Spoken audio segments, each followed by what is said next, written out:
Cuma sabahında sağlık konuyla karşınızdayım. Tekrar diyorum ki sağlıklı bir yaşam diliyorum.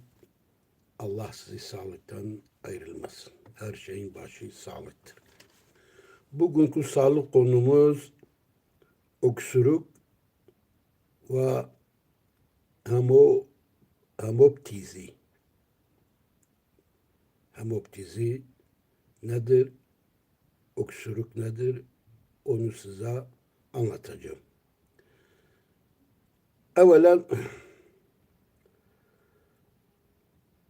şunu söyleyeyim. Öksürük akciğerleri zararlı etkenlerden korumak için fizyolojik bir reflekstir. Hempozi nedir? Hemoptizi nedir? Onu da baştan size anlatacağım. Solunum yollarından gelen kanın öksürükle dışarı atılmasıyla belirtilen kanlı balgam nefes darlığıdır. Kanlı balgam ve nefes darlığıdır. Hemopotiz. Tekrar ediyorum. Hemopotiz nedir? Solunum yollarından gelen kanın öksürükle dışarı atılmasıyla belirten kanlı balgam ve nefes darlığıdır. Öksürük sırasında göğüs kasılır. Evet, öksürük sırasında göğüs kasılır ve diyafram harekete geçer. Öksürük nedenleri arasında göğüs organlarını tutan sebepler vardır. Tekrar ediyorum. Öksürük nedenleri arasında göğüs organlarını tutan sebepler vardır. Soğuk algınlığı, toz, duman, acı veya ekşi yiyecekler ve nefes borusuna kaçan yabancı cisimler öksürüğe neden oluyor.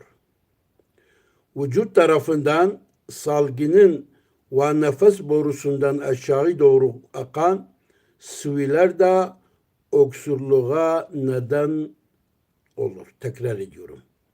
Vücut tarafından salgının ve nefes borusundan aşağı doğru akan sıvılar da öksürüğe neden olur.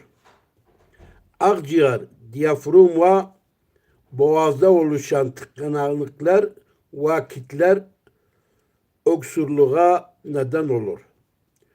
Vücutta başka bir hastalık var iken veya ateşli hastalık sırasında da öksürük gelişebilir. Öksürük kuru veya yaş olabilir. Kuru öksürük sekrasyon olmaz.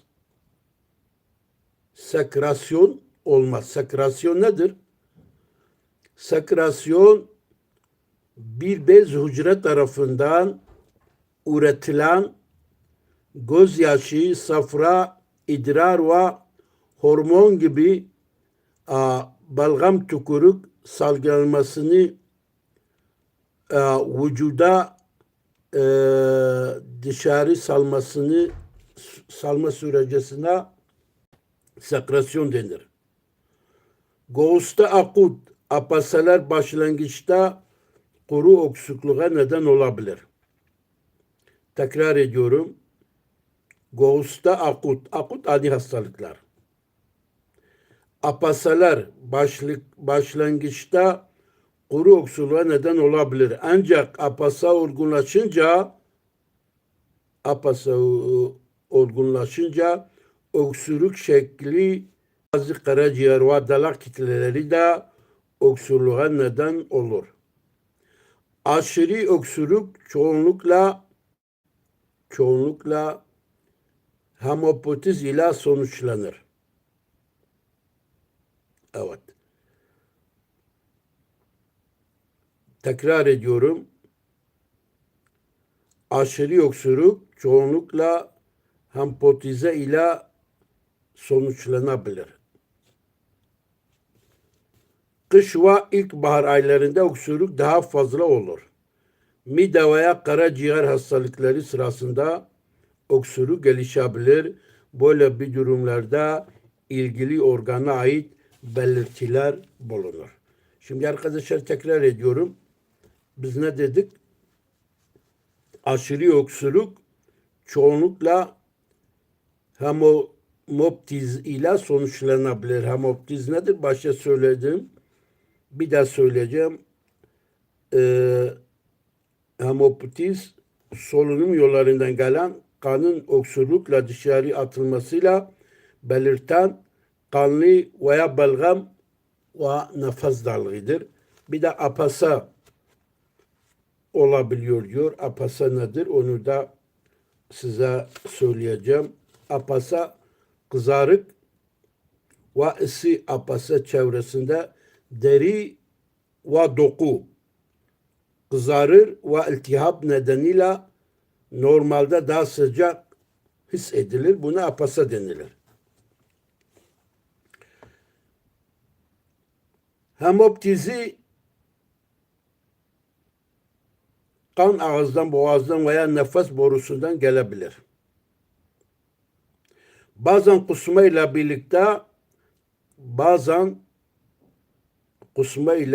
birlikte özofagus veya midede gelebilir. Kan tortu şeklinde olursa ağızda kaynaklandığı anlaşılır. Kan ile sumuk karışık ise boğazda geldiği tahmin edilir. Hemoptizi öksürükle birlikte oluyorsa kan akciğer menşeidir. Ancak kaynaklı olmayan hemoptizin prognozu çok kötü değildir. Göğüs, karaciğer veya diyafram termovalleri yanı sıra dirençli öksürük ya da aşırı bağırma hemoptiziye neden olabiliyor. Ayrıca gırtlakta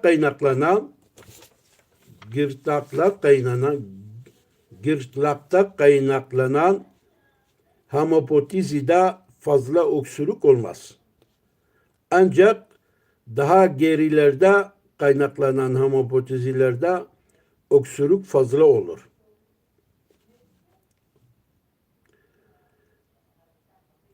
Epistak sistem kaynaklanan hemoptizide kan dikkat edilmelidir.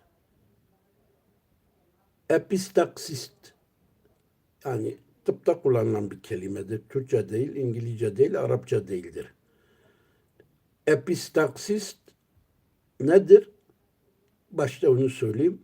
Burun içindeki damar ve dokuların zarar görmesi sonucu kanama olmasıdır. Evet. Burun içindeki damar ve dokuların zarar görmesi sonucu kanama olmasına epistaksiste denir. Kanama sonrası başta hafifleme his edilir. Yüz ve gözlerde kızarıklık rastlanır. Ve kan kopuklu olmaz. Akciğer parakimlerinden kaynaklanan hemoptiziler kopuklu olur. Kopuklu hemoptizi solunum borusundan da kaynaklanabilir. Ancak bu durumda balgam ve ağrı eşlik eder. Öksürük çok fazla olmaz. Akciğer damarlarından kaynaklanan kanamalarda kan miktarı bol olur. Ateş ve cerahat eşlik eder. Evet. Arkadaşlar öksürükle ilgili makalemiz bugün de buraya kadar. Yarın nasip olursa kalp harici kitleri ve yaraları, göğüs ve yan ağrılarından bahsedeceğiz. Evet.